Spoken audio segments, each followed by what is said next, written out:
मंजिल मिले या ना मिले ये तो मुकद्दर की बात है, पर हम कोशिश भी ना करें ये बहुत गलत बात है। आइए दोस्तों, हमारे YouTube channel land with Govind sir में आप सभी भाई बहनों का हार्दिक स्वागत एवं अभिनंदन है। आज हम बात करेंगे संधि के बारे में। जैसा कि आप सभी लोग जानते हैं, संधि हमारे बोर्ड एग्जाम के लिए बहुत ही महत्वपूर्ण है। तो आज हम संधि को विथ ट्रिक के माध्यम से समझने का प्रयास करेंगे। सबसे पहले दोस्तों जानेंगे हम संधि। संधि कहते किसे हैं? दो समीपवर्ती वर्णों का जब मेल होता है तब संधि कहलाती है। संधि में विच्छेद होता है। ध्यान रहे दोस्तों, समास में विग्रह होता है जबकि संधि में विच्छेद होता है। संधि होती किसमें है? पहले शब्द का अंतिम वर्ण और अंतिम शब्द का आदि वर्ण अर्थात प्रथम वर्ण में संधि होती है। संधि होती कितने प्रकार की है? 3 प्रकार की। कौन कौन? स्वर संधि, व्यंजन संधि, विसर्ग संधि। हम जानेंगे स्वर संधि। स्वर संधि कितने प्रकार की होती है? 5 प्रकार की। कौन कौन? दीर्घ स्वर संधि, गुण स्वर संधि, यण स्वर संधि, वृद्धि स्वर संधि और अयादि स्वर संधि। हम बात करेंगे दीर्घ स्वर संधि के बारे में। दीर्घ स्वर संधि अक्सर आ, बड़ा, छोटी ई नहीं, बड़ी, छोटा ऊ नहीं, बड़ा ऊ की मात्रा जब आए तो वहां पास क्या होगा? दीर्घ स्वर संधि। जैसे विद्यालय, रवीश, लघुर्मी। तो इसकी पहचान कैसे करेंगे? बड़ी मात्रा से। बड़ा की मात्रा हो, बड़ी की मात्रा हो या बड़ी ई की मात्रा हो तो वहां पास क्या होगा? दीर्घ स्वर संधि। उसके बाद गुण स्वर संधि।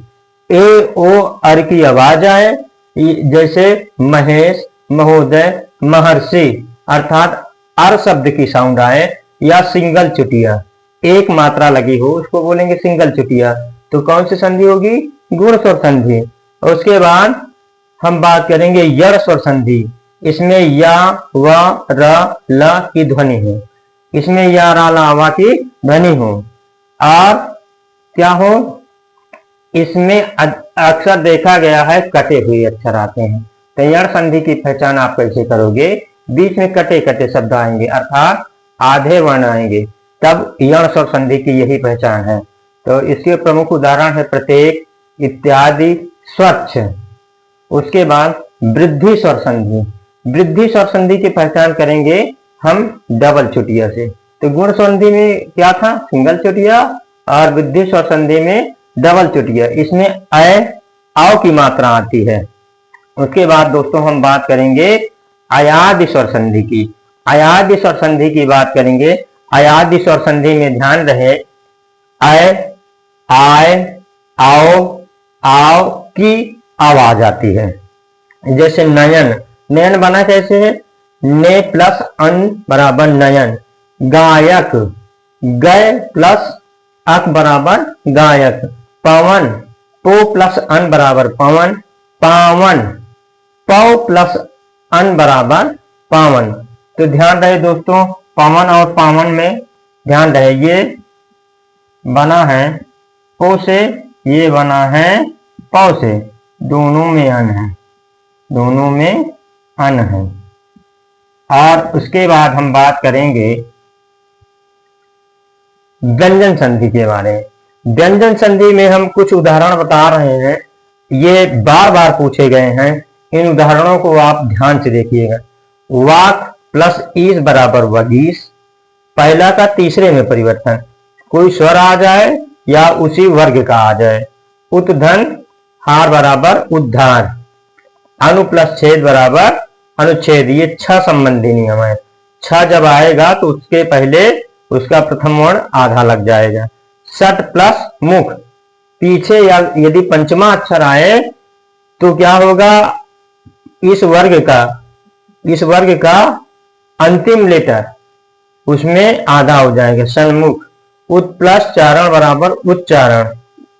तत् प्लस लीन बराबर तल्लीन। तो इन उदाहरणों को आप व्यंजन संधि के जरूर देखिएगा। व्यंजन संधि में वैसे भी काफी उदाहरण होते हैं, आप लोग इसमें इसको जरूर ध्यान दीजिएगा, इसको भी। उसके बाद विसर्ग संधि। विसर्ग संधि होता क्या है, विसर्ग संधि में शुरुआत में विसर्ग आना तो तय ही है।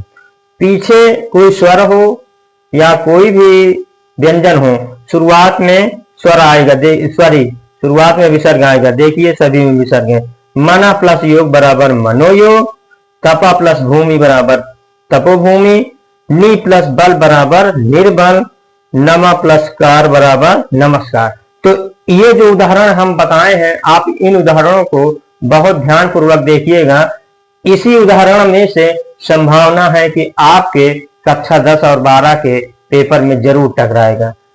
तो आप लोग दोस्तों जाते जाते एक क्वेश्चन का आंसर जरूर बताइएगा। बताएंगे आप लोग, एकाएक, एकाएक में कौन से संधि है, और इसका विच्छेद भी, इसका विच्छेद, संधि विच्छेद भी बताना है। उसके बाद दोस्तों आप लोग क्या करिएगा, चैनल को सब्सक्राइब जरूर करिएगा। Thank you watch this channel.